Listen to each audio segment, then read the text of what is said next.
حسن بھائی، میں یہ جاننا چاہتا ہوں کہ کیا اس چیز کا امکان موجود ہے کہ جو جہنم ہے وہ انٹرنل نہیں ہوگی، یعنی اللہ اگر چاہے تو اس کو ختم کرتا ہے؟ اللہ تعالیٰ نے قرآن مجید کے اندر جو بات بیان کی ہے اس کو پڑھ کر امکان کی حد تک اس چیز کو تسلیم کیا جا سکتا ہے کہ اللہ جہنم کا خاتمہ کر سکتے ہیں۔ سورہ ہود کے اندر اللہ تعالیٰ نے یہ بتایا ہے، جہاں جنت اور جہنم کا موازنہ کر کے بتایا ہے،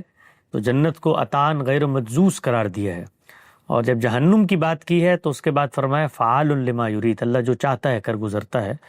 تو دونوں کے اس تقابل سے ایک امکان اللہ تعالیٰ نے یہ بتا دیا کہ جو دوزخ ہے، جہنم ہے،